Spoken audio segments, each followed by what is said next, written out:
When human civilization first pushed past the boundaries of the solar system, the question of whether or not mankind was alone in the universe had already been answered. Ruins uncovered on Mars and the discovery of a mass relay orbiting Pluto left little doubt that extraterrestrial civilizations were waiting to be discovered. It was a matter of when, and not if. For this reason, the first tentative expeditions launched by the Systems Alliance were of a military nature, and the consequences of this decision would echo across the ensuing decades. Even when humanity was granted a place on the Citadel Council, and it became a preeminent member of the interstellar community, its greatest impact on the galaxy was not made by its culture, its ideologies, or its sciences, but by the ships of the Systems Alliance Navy. As the primary interstellar service branch of the Systems Alliance Armed Forces, the Alliance Navy was one of the most important human institutions. It was tasked with protecting Systems Alliance colonies, space stations, mass relays, and the various transit routes linking them together.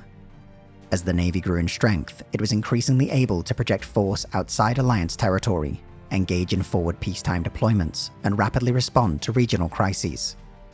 During what would become a tumultuous time in galactic history, the Navy was a significant element of the Systems Alliance foreign and military policy. The structure of the Alliance Navy included numerous component services and independent branches, yet its most significant operating forces were organized under the command of several numbered fleets. Each of these fleets consisted of various classes of corvettes, frigates, destroyers, and cruisers, responsible for escorting the far larger dreadnoughts and carriers that formed the centerpieces of these task forces. As a signatory of the Citadel Council, and by extension, the Treaty of Ferrixon, the Alliance Navy was limited in the number of dreadnoughts that could be constructed. Peacekeeping across Council space was the chief duty of the Turian hierarchy, and only one Systems Alliance dreadnought was permitted for every 5 operated by the Turians. This was later extended to a 5-to-3 ratio when mankind was granted a seat on the Citadel Council. To make up for this imbalance, however, the Systems Alliance pioneered the use of fleet carriers, a distinctly human design. By replacing the mass accelerator cannons found aboard most dreadnoughts with extensive hangars, the fleets of the Alliance Navy were able to operate many more larger ships compared to their similarly restricted rivals. At its height in 2186, the Systems Alliance Navy was operating 9 dreadnoughts, a mere fraction of the number utilized by the Turian hierarchy or Asari republics, but many thousands of smaller ship types. The 1st, 2nd, 3rd, and 5th fleets were stationed in the Arcturus system, home of the political and military headquarters of the Systems Alliance. The 4th, 6th, 7th, and 8th fleets were based at Earth, Terra Nova, Eden Prime, and Ontarom, respectively, although these latter deployments could periodically change. Each fleet was subdivided into numerous flotillas, which were periodically deployed across the galaxy as required. Of the many sub-branches within the Alliance Navy, the 2 largest and most prominent were the Fleet Air Arm and the Alliance Marine Corps. Both were specialized services responsible for operating the Navy's fighter squadrons and providing ground-based expeditionary operations, respectively. As dictated by tradition and its distinguished role within the Alliance Navy, the Marine Corps was granted the distinction of several unique ranks and honorifics. As part of the Interplanetary Combative Training, or ICT program, members of the Alliance Navy, alongside their counterparts from terrestrial Earth militaries, were eligible to undergo specialized leadership and combat training. Based in Vila Militar in Rio de Janeiro, candidates trained in jetpack flight, combat driving, linguistics, and frontline trauma care for human and alien biology. ICT qualification enabled the graduate to include a vocational code of N, indicating expertise in special operations, followed by a number of 1 through 7, representing their level of proficiency. Both the ICT program and wider Alliance Navy doctrine gained significant renown across the other Citadel races for their innovative techniques and technology. In contrast to the other great military powers of the galaxy, namely the Krogan clans and Turian hierarchy, the Systems Alliance prefers to avoid grinding wars of attrition in favor of a kind of leapfrogging strategy. Enemy strongpoints are rarely assaulted directly, but instead bypassed in favor of enemy supply lines, logistical centers, and headquarters units. Once isolated, enemy pockets can be left to wither on the vine or be engaged at an opportune time. This doctrine is a result of the Alliance's comparatively small army, with only roughly 3% of humans volunteering for military service. To make up for this smaller manpower pool, Alliance forces utilize virtual intelligence, drones, artillery, electronic warfare, and armored units as force multipliers. Combined with an emphasis on mobility and individual initiative, the Alliance Navy has often routed far larger enemy forces.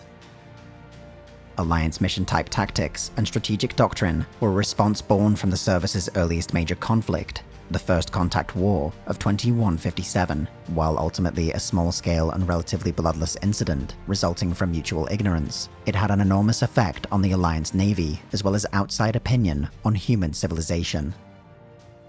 Unlikely to have been able to prevail against the Turian hierarchy had the conflict escalated to a full-scale war, the performance of the Alliance Navy, first in its defense of the Shanxi colony, and later in its subsequent liberation, nevertheless greatly impressed the other civilizations of the Citadel Council.